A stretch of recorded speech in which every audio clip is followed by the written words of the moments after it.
It's the next level. I spent the last few days going over it top to bottom, like you asked. Show me. You sure, Deb?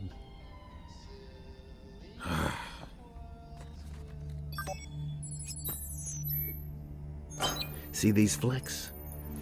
They look like gold, but they're much harder. I've only seen them one other place. War Woman's armor. Sodium crystals. Aquarius. Those are from Darkwing's throwing weapons. He's tangled with a few of my other clients. Are those burns? Friction burns. From something moving real fast. Red Rush.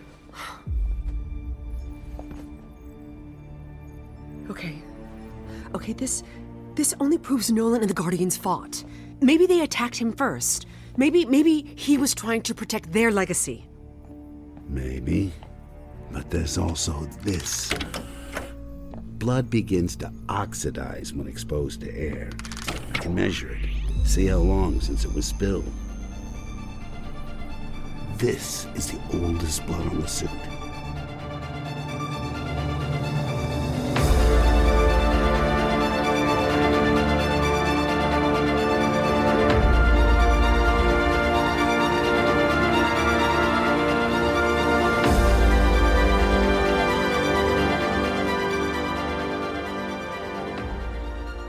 Hey, panelists, welcome back to the show. I'm Mark. And I'm Jayme. And this week, or this episode, we're covering Invincible Season 1, Episode 6. You look kind of dead, which a lot of them did.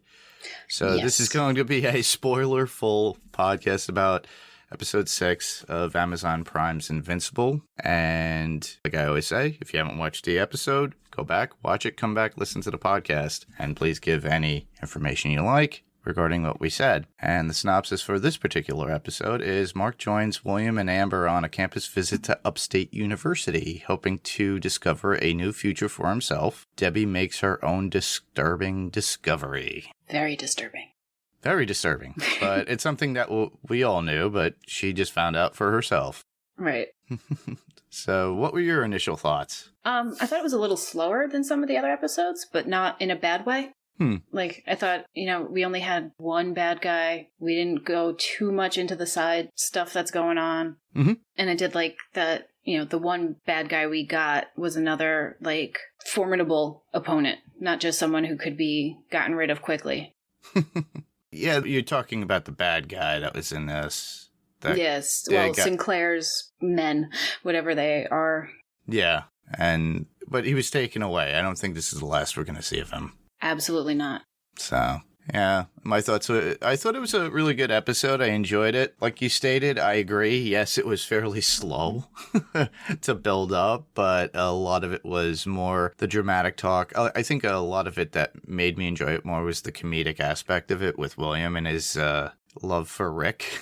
That was so cute. It was so cute just to watch that. And his finally learning of Mark's being invincible. Also adorable. Adorable, yeah. I didn't put a lot of that stuff in there, but it's pretty funny and it's cute. Yeah, the start over with Amber and how Mark wants to look more into his future of not just being a superhero, but he was looking at more of his academics. But, for the most part, I think he was looking to get back with Amber and get on her good side. I don't think he's embraced his superhero-ness as much as his father has. No. Well, he's still part human, so he's going to have that human quality, and, he's not true Viltrumite, if you think about it, and he's a kid. And he's been a normal human, except for the last 3 months. Exactly. So, thought we could go deeper with that with our top 5 and our highlights. So, what was your number 5? You being a superhero is the coolest thing that's ever happened to me. Amber will forgive you. She always does. I'm not so sure this time. Yeah, you might be right. Now take me flying or I'm going to tell everyone you're invincible. Sorry, not sorry. Whoa! Woo! There, okay? Can I try it on? What? Your suit. Can I try it? Absolutely not. My number 5 was the music. There's always like a song or two in each episode that kind of stand out to me. Yeah. In this one, the song knocked me off my feet. was when Eve was building her new home, which I thought was like a cool thought. Like, hey, she can do this. She's going to knock the world off its feet. And then it still kept playing when they got to the beginning of the campus visit where they were all hanging out like right before the attack. And I thought it also fit with like, Mark and Amber still trying to get their groove back together and William just being obsessed with Rick and adorable. And I thought that song worked really well for both scenes. And then at the end, the song, which is chapter 6, Many Mistakes, which is funny that they used it in episode 6. But that song I thought was absolutely perfect with the regrets between Mark and Amber. And I think Mark also was feeling bad that if he had listened to William, he might have been able to stop Rick from getting attacked or, help him out. And then where it ends with the words, I fucked up, right as Nolan is standing by his front door. I just loved the way that played out. I thought it was really well done. Yeah, perfect. Yeah, I have to agree though with Mark and not going to look for Rick for William. He was too stuck in his own little world with Amber. Yeah. And wallowing in his own pity. And then when he realizes it, he has to go out and finally help, which was good. But, we all make mistakes and kids are kids and they're still growing and still learning. Yeah. And, William kind of blatantly stated, I need your help. The phone just cut off. He's in trouble. And Mark was too busy wallowing in his own self-pity. And the music did really enhance the scenes itself, like you said, with Eve. I really enjoyed that. And I love hearing music like that. They're doing that more and more in a lot of shows lately, it seems. Yeah, they're doing really well with it. Well, my number 5, well, that would be seeing the aftermath of the battle that we left off at and Monster Girl surviving. Well, Black Samson, we thought he was dead. He lives. Yay. I was so excited. I was cheering. I was like, oh, he's not dead. As soon as you saw the heartbeat go on the monitor, you're like, yes, this is good. And of course, Mark survived. Apparently he had a deep shot or a deep wound that went to his spine, but it was healing and it did very well. So with his enhanced abilities, I guess he healed faster. He was in a hospital for a while, but he came back. And he had those bruises all over his face. Yeah. Well, at least, he had to have some remnants of what happened. Monster Girl, unfortunately, the hospital scene where she was inside and they were trying to intubate her and she just monsters out at that point. That was crazy. And then Robot offering his help because he knows that physiology and he's aware of it, but they were like, no. And then eventually they let him do what they needed to do. But yeah, I was just glad to see, Black Samson back. So I was like, okay, no casualty at this point. So now, did he get his powers back or is he just healed? I think that was what was hinting at, because he usually works with the equipment that they put him on. He's enhanced with like whatever suit they gave him, all mechanical suit, and he had abilities. And I'm thinking with this, his abilities kind of kicked in to some degree. Now I'm hoping they come back full force. Maybe he could smack Rex around a little bit. Somebody needs to. So your number 4? My number 4 is Robot. His love of Monster Girl is just so sweet. And for that half second where you thought he died, like trying to get her the medicine she needed, or the flour for the medicine that she needed, and how much he's figured out about her physiology, which he had, hasn't mentioned, he wasn't that into anybody else's recovery. It was just her. Yeah, especially when Samson brings it up to him. He goes, well, you never really did that for me. Yeah. And then when she wakes up and she's like, wait, you were here with me the whole time. Like, maybe she realized, I think she realizes he's got feelings for her. Yeah. I don't think they're going to be reciprocated. I don't see her falling for him. Nope. She's getting the creeper vibe from a robot. Yeah.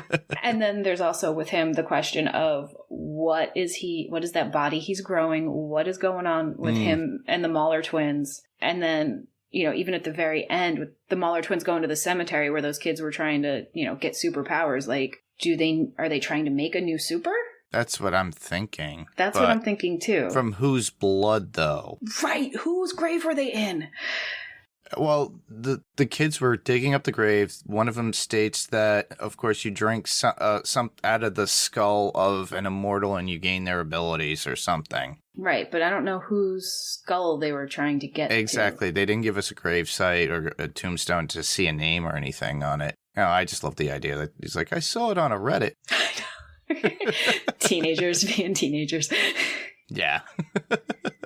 Robot's got to be up to making a super somehow. Yes. Maybe there is something to that Reddit rumor. I mean, probably not drinking from the skull, but there might be something to the you can use the body of a super to make another one. Yeah, and the Muller twins seem to know how to do this. They know something of what Robot's up to. Yeah. Otherwise, why would they be at the grave site? Yeah. Or at least they know part of what he's up to. They don't seem to know everything just yet. Exactly. It's like part of that DNA. We saw eyes, nervous system, a brain in that container, and it was growing. So what else could they add to it from something that was in a gravesite or somebody's coffin to add to it? You know, what is there some key element that they need? I wonder how gruesome that's going to be when we get to that point when we see that. Because if the Muller twins take that body out, what do we have that they're going to add to it? Oh, we got to take the brain or the heart. If the heart's still there. Right.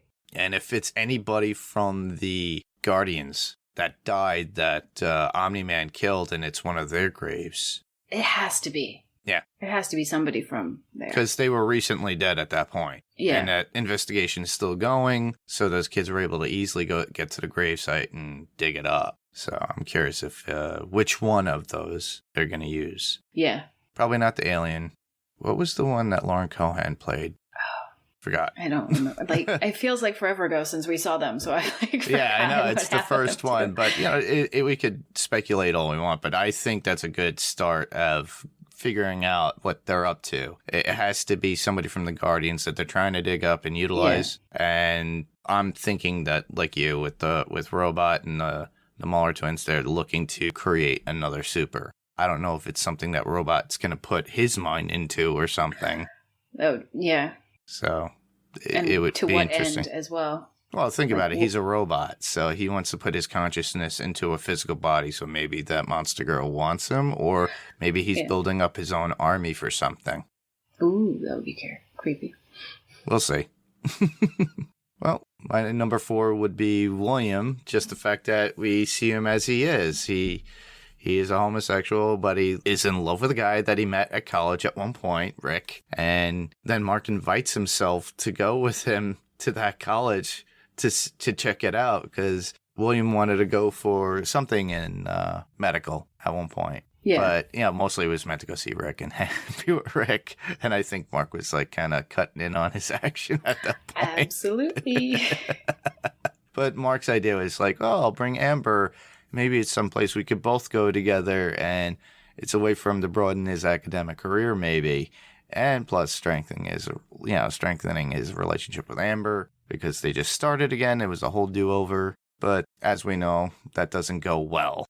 But I just love the fact of seeing William ogling over Rick the whole episode. It was adorable. It was so cute. The perfect ending, though, is with how William was able to bring Rick back during the fight. And I love Sinclair's reaction going, what? Because, like, that moment by the lake, we had sex. It was the best thing in my life.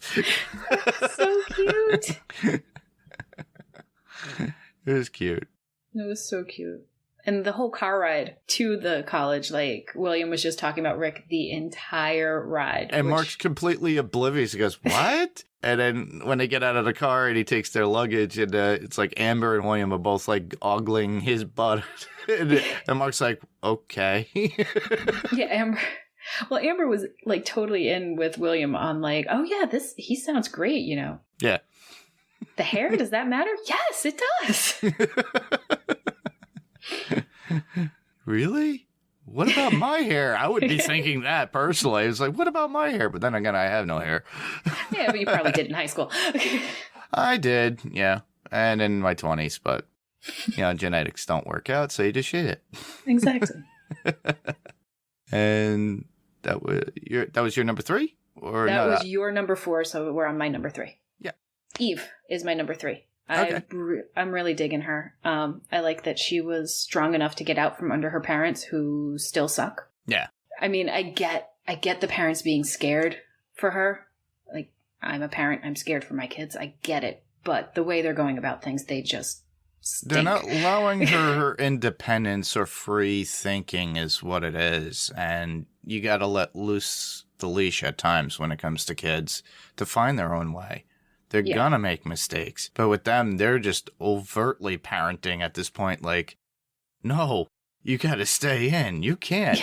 You got to stop this superhero crap and blah, blah, blah. And it's like, oh, all right, you're just suffocating her at this point. Yeah. Yeah, I believe that too. And I like the fact that we get to see her story a little bit. Yeah, and then also not only that, but she set everything up and then she immediately went out and got some validation by finding things to do to help people. Mm-hmm. And she didn't need anybody else's help. Yeah. I'm also worried, like, her dad made the statement that saving the world will get her killed, and I'm really worried that that's foreshadowing. Yes, yeah. These shows have a tendency of doing that with saying certain things where it does happen, or you see a symbol or something and it comes into play later on. I don't think we'll see her dead. Most likely really hurt at that point, and maybe that's when Mark comes around. Yeah. You know, and my third would be the same thing. You know, it's to tag on with what you got. Eve's awakening in the world and trying to find herself, you know, after she leaves her parents, she creates that treehouse, that cool treehouse. And I didn't even realize that was part of her power skill. Right. She does need some windows. I mean, I'm not sure what's going to happen when it rains, or can she control the rain and keep it from getting in? Yeah. Plus she has no electricity at that point. And you know how kids love their, she phones. had those lights. She's got something going on in there. Yeah. But it's pretty cool. I just like the idea of the treehouse. At least, no animals could get up there. Well, birds maybe and squirrels, but... That was a really cool setup. I would totally hang out in there. I'd rent it for an Airbnb one weekend. Her views are, in my opinion, very optimistic and very giving. It's like very selfless, which is very good. But sometimes that could bite you in the ass in the end. And as we all know, these are kids still. They're still learning. She might be more experienced than Mark, but she's still growing as a person herself. And you're number 2? What I'm calling the Cybermen. Because we never got a name for them. Yeah. Yeah, but Sinclair's experiments, I mean, right off the bat, I got a very strong Doctor Who vibe from them. With the Cybermen, like, he's trying to perfect humanity. Mm-hmm. And that was, that's what the Cybermen do too. Like, they're trying to perfect humanity and take out humanity's flaws. So it was huge Doctor Who vibes. But like Sinclair, when he was talking in the class and saying how human failure is an engineering challenge to solve, I thought that was a really interesting way of looking at things. I mean, he was obviously wrong, but it was an interesting point of view. Well, the way he was bringing it up is the mechanics of humans. It degrades over time. Even the professor is saying that the human body eventually loses that function and slowly breaks down over time. So with Sinclair, he just enhanced that to the point where it's more mechanical. Now, I couldn't figure out because he was injecting people with things. And I'm not sure all of what he was doing. Yeah. And his thought was like, okay, you could replace like the heart, you could replace the physical joints, their legs or arms or whatever. The mind is what was needed. But in his case, he was manipulating the mind for his own army. And taking pieces of it out, as we saw. Correct. Yeah. Lobotomizing some of these people for what they need. He had an interesting concept, but just went a little too far. And as we know, that genius borders on insanity. Well, I mean, and to link it with another thing, like this had like a little bit of a Harry Potter vibe where like he underestimated the human part of human. Mm-hmm. And just like Voldemort underestimated love. Correct. So, Sinclair underestimated like the human love, as it boils down to too.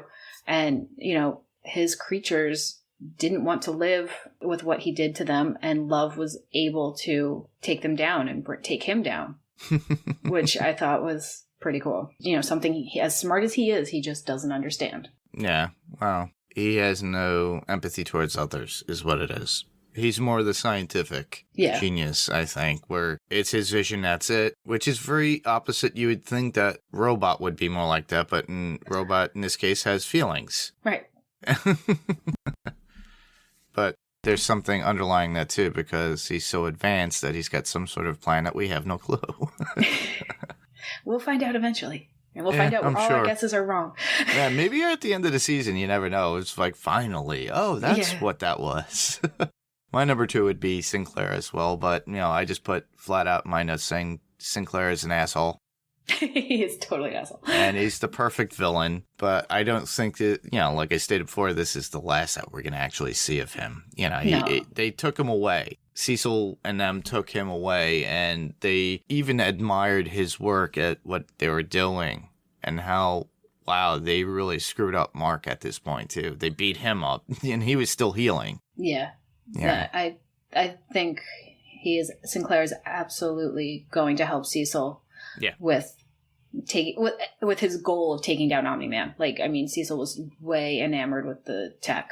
Kind of similar to, if you think about it, manipulative genius mastermind or crazy person villain being used in the Marvel Cinematic Universe that we're working on with when we cover Falcon and Winter Soldier, like Baron Zemo. It's one of those things where it's like, all right, well, we're going to use him because we need him for his knowledge of this. So I wouldn't be surprised they do the same thing. And it's kind of a trope in certain comic books, even movies, but it works in the sense that, it does give a plot twist, but you just don't know how they're going to twist that character to come back or change. Right. And usually it's like, they do the deeper dive of the villain helping out, does something crazy to screw up the mission or whatever it is, and then sacrifice themselves and showing the goodness. And then, or they do the complete, I'm just going to take over the world. Ha ha ha. There's no in between, it seems. It's always one extreme or the other. Right. But it's hard to be in the middle when you're already a supervillain. Yeah, exactly. It's like you're just built that way. You're number 1? We kind of touched on it. Okay. Was Rick and William. I thought they were adorable. I thought their little overcoming the Cybermanness with love was really sweet. And it was just, that was the driving thing for the show, which I thought was really, I really enjoyed the story. It was the driving part of the story that, captivated you. It did captivate me as well. But yeah, that's part of my number 1. I just loved Rick's comeback from being lobotomized and being able to help out Mark and destroy all the adapted people that Sinclair created in his sewer lab. Of all things, a sewer lab. They even mentioned that at the very end, too. I hope to see Rick come back soon, so apparently he's not dead like the other guys. He didn't go crazy and kill himself. He was crying. He was being restrained as Cecil and them were taking him away. Hopefully they don't take him and pick him apart like a test subject. Well, or something like that. It's Jonathan Groff, so he has to be back. Just so that you can play the Hamilton song in your head. And part of that number 1 was, I already mentioned it before, I just love that, William found about Mark's powers and being invincible. Yeah. Give me a flight, fly me around. And he just flies him out really quick. Here, you happy? That's it. Well, he flew him out and you could hear him go, wee, wee, wee. Yeah, exactly. Because I would do the same thing if it was my friend. Yeah, right? It's like, yeah, thank you. Let's do it again. Can I wear the suit? No. Please. And the last part would be, unfortunately, Mark loses Amber due to the issues of being invincible yet again. Okay, now how is it that William realizes instantly that it's Mark? Yeah. It's that Superman Amber thing, yeah. Doesn't see it at all. Well, the thing is that William was right underneath him looking at Mark's jawline in the face. He was very close up to it, where I guess Amber was from a distance. And then he heard the voice as he was fighting that kid. I feel like if it were my boyfriend, I would know. And right away. Really, all that's covered is his eyes. Yep. And you could see his hair. Yeah. Yeah, so I know. I feel like if it were my boyfriend, I would figure it out. It's like, I know that ass. Exactly. I've seen the size of his package. It's not so much, but that's him. No, just kidding.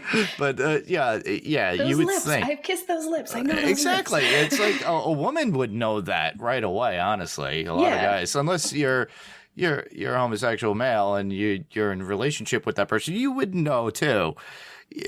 Anybody who's in a relationship with that person, yes, you would know because of how they are. It's like that was always the issue with Lois Lane and Superman. How does she not realize Right. she's in love with Superman but can't see it on Clark? It was like, oh, this comb over thing will do. And these glasses will cover it up. No. I mean, at least in Superman, everybody doesn't notice it. In this one, like, oh, look, his best friend realizes it in 5 seconds. Why Literally, didn't his because girlfriend? he's known him so much and so long. Yeah. Or maybe she does, and she's not saying anything. No. But we do see her hurt in the bed, while she's laying in bed, and he comes in and he looks in, and she just acts as if she's asleep. Yeah, it's really strange. Really strange. But I don't think they had suspension one-on-one. of disbelief. Yeah, we got to throw that in there just for fun. Plus, we got to give him a heartbreak, I guess. Yeah. You know.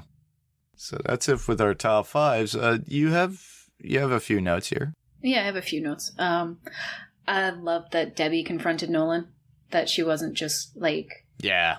She could easily have been just terrified by him and just worried and kept it all to herself. I mean, I know that alcohol helps you have a little bit of guts, but she's fighting for herself and fighting for her marriage. Like, I'm so proud of her for confronting him. And now I want to know I still want to know what happened. I still want to know if he was in control of himself. Like, there's a part of me that thinks maybe he wasn't in control of himself. And what all went on that night. Yeah, it's still stuck in my head that it makes me think that Nolan knew exactly what he was doing, but we're not seeing his reasoning and why he did what he did. It's very interesting. Yeah. You know, we've already known that he always kept himself aside from the Guardians. He wasn't a true Guardian. He just worked alongside with them, but maybe he saw them as a threat to the world? Yeah, I don't know. And then because he's the one that sent from Viltrumite to go to a planet to protect it and be its sole protector.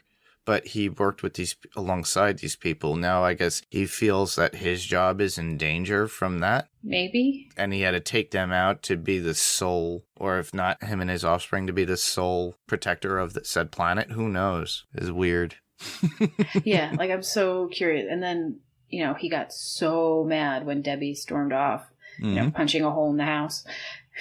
Oh, yeah. Yeah, she was throwing those bottles at him. That was a waste of alcohol. And I have to agree. But, you know, because we get to see Debbie, she does go, and this is part of my notes with, you know, to Nolan's suit maker. Art actually gives her the information, and we see the breakdown of freshest blood and the oldest blood that was on the suit. And Art knew, and he goes, yeah, it was him. He struck first. Yep, he struck first, and they knew. I thought it was cool, though, that they went through each character, like each of the Guardians' powers as they went, oh, this is this from this person. Oh, this is this from that. Like, I liked how that whole thing played out. Yeah, the friction from the speedster, how the cuts happen from the, what was it, the bat guy or something? With the claws that he has or something. And the gold flecks from the one costume. Yeah, so it's like he knew because he's worked with these people, either with their suits or knows their abilities, Art, and he has that stuff to magnify all that. I mean, I'm a little suspect of his blood, like, you know, blood being 5 minutes older than the other blood. I don't know how much you can really tell that, but hey. Yeah, it is a comic. Exactly. It was a good way to get to the end. But it's pretty interesting how when Nolan actually sees her go to Art and goes to visit Art, and you think, oh, he's going to punch a hole in his head, and he just shows him beer, and they just hang out and talk. And all we get is that verbal manipulation by Nolan to Art because they've known each other for so many years. I think it's like, all right, well, I have an inside man, and I could have him cover up. So, well, I also think he was threatening Art, like. The whole he was inadvertently he was threatening him. He was choosing his words very carefully. Yes. So that Art knew Nolan would kill him if he needed to. Yes, yeah. Art knew that Nolan knew what Art knew. Right. As weird as it sounds. And is kind of like a nonverbal standoff, and Nolan verbally inadvertently telling him, it's like, yeah, if you do something, I'm going to kill you. Right. Like, you're my friend, but if you do something, I'm going to kill you.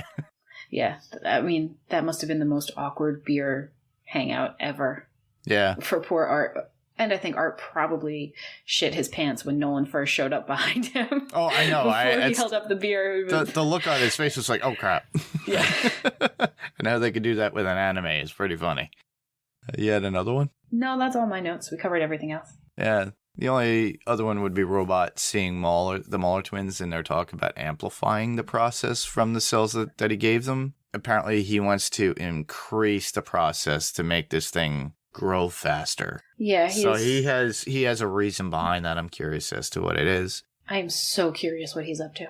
Yeah, and we already talked about the Mauler twins arriving at the gravesite. That's the only thing that I had in there too. But the only question I had was Matt that kid that the father in the very first episode, who was a security guard, was worried because he was into drugs and doing all the bad things? Oh, it might have been. That's what I was thinking. I didn't go back to look. His name was Matt, so I have to look into that. So, listeners, if you have any ideas and thoughts and you could throw out some information, that'd be great. Because I can't remember it. Let us know. Because it gave me that vibe because it looked like, oh, I'm going to get in trouble for this again. Yeah. And I'm like, oh, okay. Because apparently, if they were talking about Beatles and stuff, then I know right away. Because apparently that's why they went to London, him and the father. Right. Oh, with that, we'll move on to quotes. You got a couple? I got a few. Debbie being every mom ever. No drinking, no drugs, and no sex. Yep. And then William. Did I mention his teeth? Like little bricks of joy. I love that. It's so cute. Made me laugh so hard. That was so adorable. And then Mark basically telling the truth. Every time I try to be a hero, I make things worse. Yeah, that was to William when he was contemplating, like, he goes, I don't want to be invincible anymore. I just don't want to do it because it creates more issues. And then he says that line, yeah. Well, first one for me is funny because it's that kid that gets changed in the beginning by Sinclair, but he's so drunk and he tries to go to the girls, go, you want a threesome? It's like, my dad has things named after him. I'm a legacy. And he looks over, wrong building, goes to the other one, sees the right building. Then he gets taken by Sinclair. He wakes up, and then Sinclair goes through his speech, but we don't see who it is. And the kid, just as abusive verbally as he is, he goes, nerd?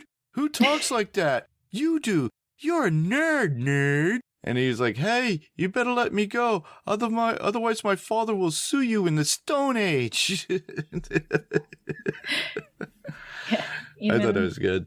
I thought that was good, too. Yeah, because it showed typical college kids when they get drunk and rowdy. Yeah, especially privileged ones. This kid was typical of like the rich kid that is favored and is full of himself. But in the end, well, at least he stopped himself when Invincible. He threw himself on that spike once he realized what he was.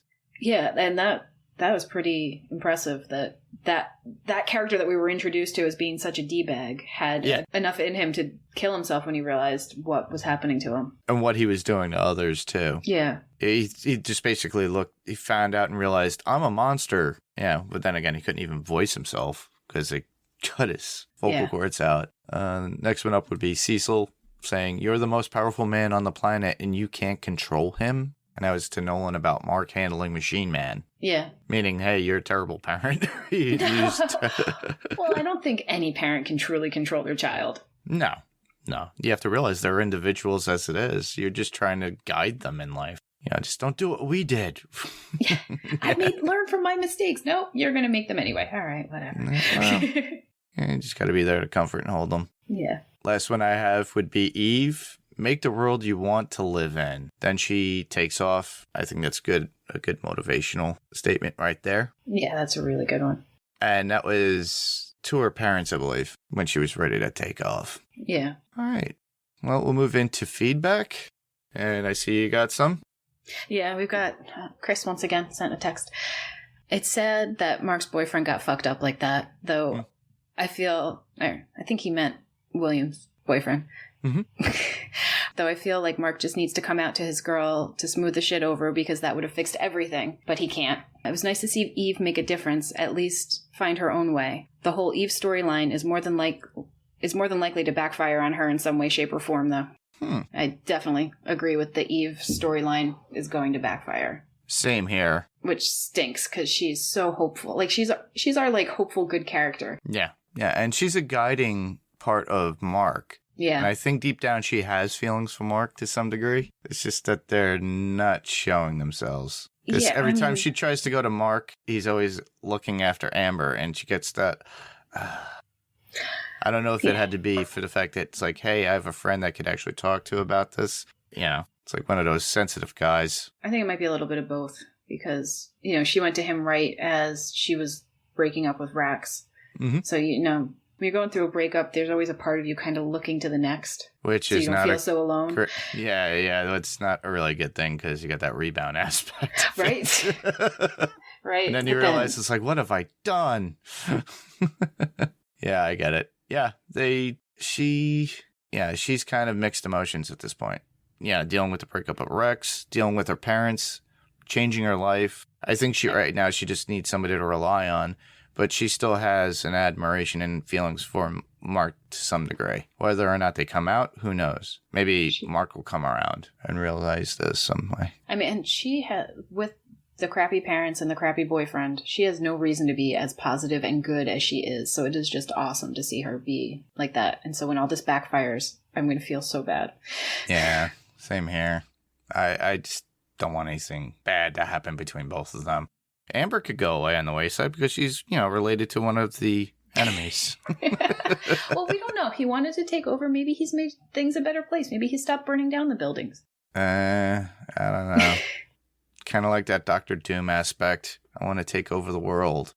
Yeah, that's I have more a perfect likely. vision, but in this case, he's not destroying anything. He's trying to manipulate. And when people come up with the idea of a perfect world, in their mind, usually looks like as like a dictatorship or hostile takeover for others.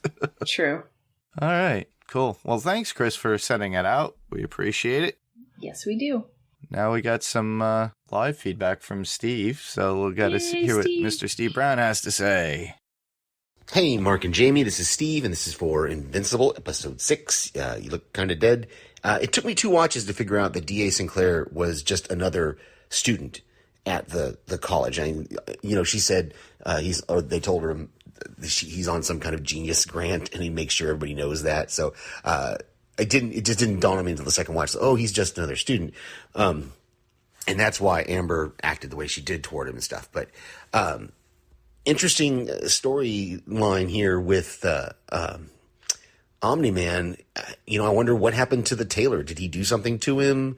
I'm kind of scared for his wife now too, because she figured out the truth, and, we're going to have to see what's going to become of her and, in this situation. So yeah, it's great. How many episodes do we have? I think we've got 9 episodes. This is an hour-long, 45-minute show, and we're getting a really good story, and it's holding my attention. I did have to watch this one twice to be able to kind of put some things together. But, you know, we've seen Mark kind of get his butt kicked a little bit, but we've also seen him be triumphant. So it's going to be interesting how they develop that in him. And, so we'll see if we hear any more. And now I guess his best friend knows his secret. So what's going to come of that too? All right. Can't wait to hear you guys talk about this one later. Cool. Thanks, Steve. Yeah, thanks, Steve. That was great. Good views and good thoughts. It made me think, too, when he was talking about certain things, especially with D.A. Sinclair and how it's like, yeah, he didn't realize he was, because he looked older, if you think about it in comparison to some people. Plus, what D.A. was actually saying within the class to the professor and being retaliatory, and I could have gotten into Yale or Harvard. Whoever it was offered me a lab. I was like, well, go there. Exactly, right? But the funny part is, it's like, oh, wow, well, I guess it's not its own world. You do have Yale and Harvard, so I guess it's canon in this world. Yeah, there are certain things from the real world that keep getting pulled in. Yeah. Like Reddit. Yeah, exactly, right?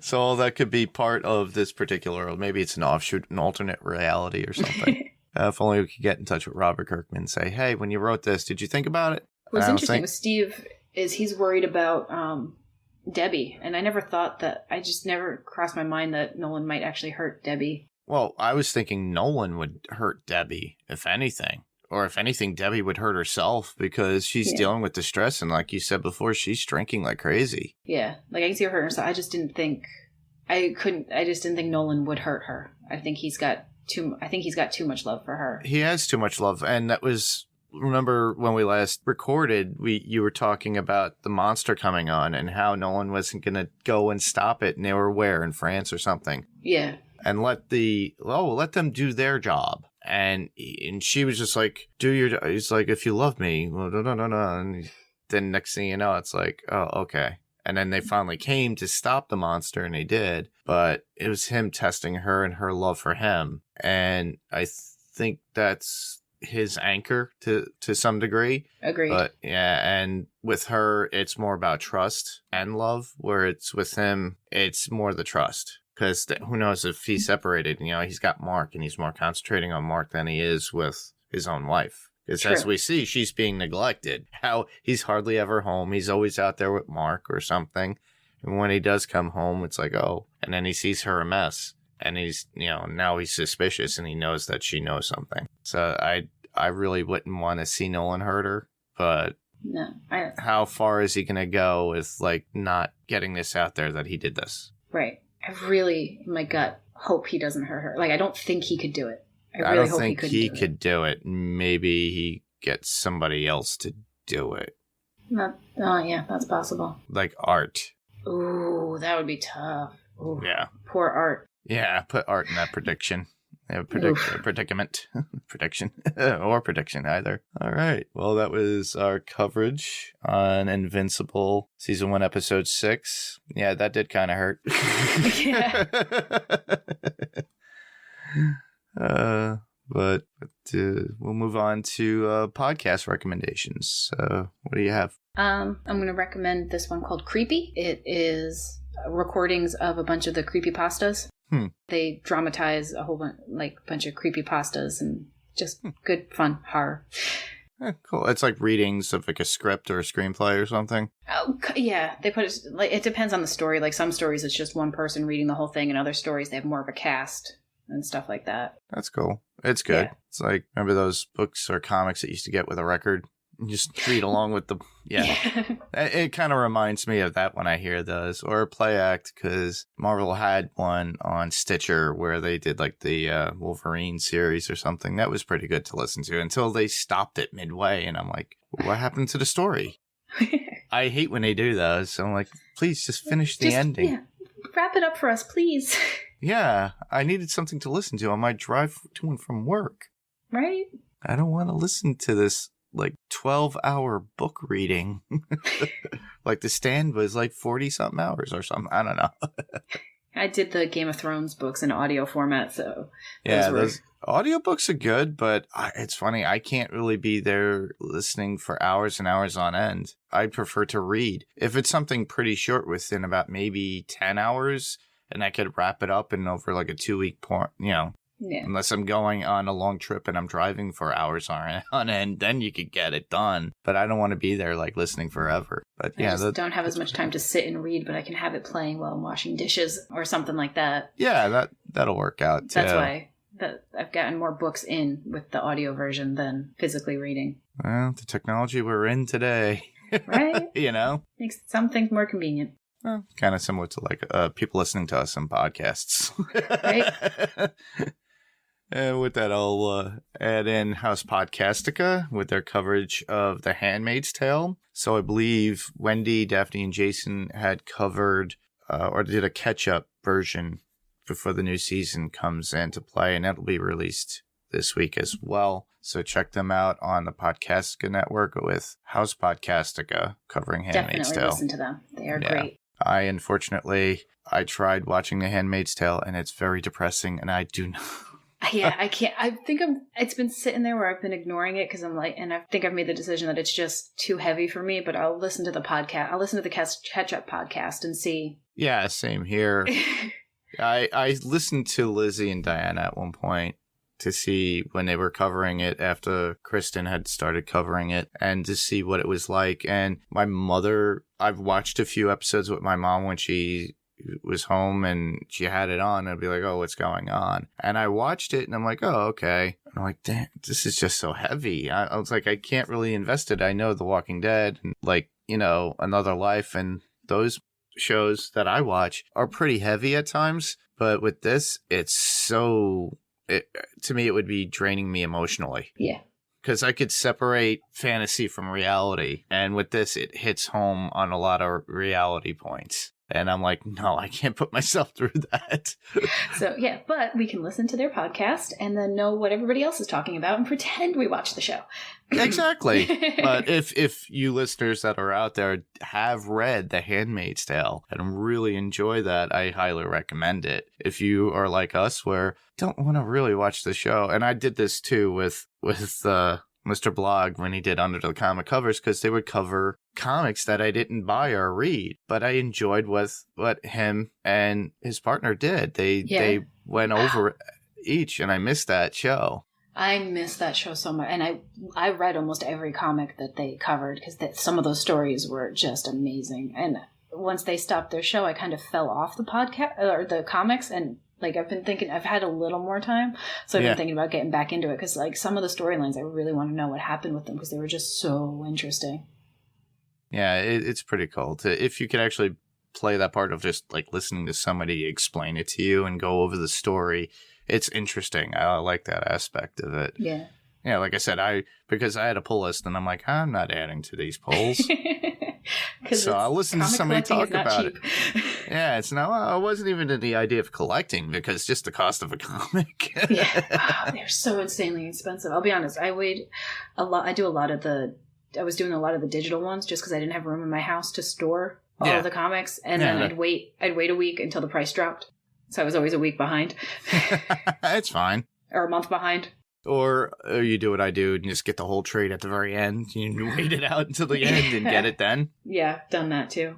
Which is where I'm at when I go back to finish these up. I'm going to go back and get the trades. Yeah, that's the best way to do it. Trades are the best way.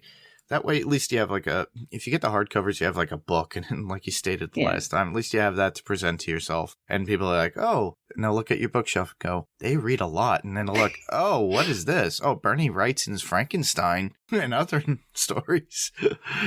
That's not a book. Yes, it is. It's hardcover. Lock and Key. Yeah, there's like a whole ton. Actually, Lock and Key, I actually have to watch that. I haven't watched it at all, and I should. Lock and Key is one of my absolute favorite comics. Absolute favorite. And they just started a crossover with Sandman, which is one of my other absolute favorites. And I haven't gotten a chance to read the first issue yet, but I'm dying because it's two of my absolute favorite comics together. And it's just totally nerding out over it. Yeah, Gaiman doing that was pretty cool. I'm curious about it. I seen it on the rack when I went to my comic shop, and I'm like, I'm tempted. But I'm like, no, I can't do that. I'll just wait until it comes on hardcover or pray that Neil does another live thing at Bard College up in Rhinebeck where he teaches, and I could go see him and they'll sell it and it'll be signed and you can actually meet him like I did the last time. Okay, I'm coming with you next time. Well, I did that with how to pick up girls at parties. That I went to that and you got to meet Neil and you got to see him interview the director and we got to see the whole movie. That's amazing. He's definitely on my I need to meet list. Like I said, it's like, oh, well, I'll just be here. I want to sit in on your class. I need to talk to you. Can I get a picture? Wait a minute. You're here for the class. But yeah, he's a teacher at Bard College up in Rhinebeck, New York. And he does, I think they're all literature-based classes and courses he does. But the bookstore carries all his trades, and he has signed them all. And all you have to do is go in there with a student ID, and you can purchase them. Or if they have live events, listeners, and if you're in the area where he does some sort of spoken word or interview or some sort of thing that's open to the public that you pay into, which usually it's like $20 or something just to get in. Or if you pay the higher tier, you get in, you get front row and things of that nature. They have everything out there ready to sell. So he signs every copy of those trades. That's how I was able to get the Sandman big, thick hardcover volume 1, How to Pick Up Girls at parties, and what was it? Forgetting the name of it. But There's so many. There's so many, exactly. So with Sandman, I never read it, so I was able to get this hardcover, so I started reading that. I love Sandman. Such a huge, thick thing. And I was like, you know what? For $100 just for this one, and it's signed by the artist and author, do it. I mean, Gaiman is absolutely one of my favorite authors. So, and the cool thing with Sandman is it was so early in his career, you can see him progress as a writer as the comic develops, which is really cool. Yeah, I think you see that with a lot of authors that have been around for a long time and how they started out initially. And same thing with Kirkman, too, and what he did. Because he started off with Invincible, but he had done other comics, but only lasted like one issue, and then they cut him off. Invincible and Walking Dead were the only two that lasted the longest for him. And boy, has he made money off of them. Yes, exactly. Which is pretty cool, too, because think about bringing something back. He's doing a, what was it? Is it Skybound X? I think it is. And they're doing specific. We're getting a Walking Dead with, what's her name from the video game? Clementine, there you go. There are going to be issues about that. I saw that. And then there's going to be another issue where they're doing an issue number 75 of The Walking Dead. Kirkman made the joke of, when in the very beginning, he goes, it'll be aliens. Aliens are the cause of this.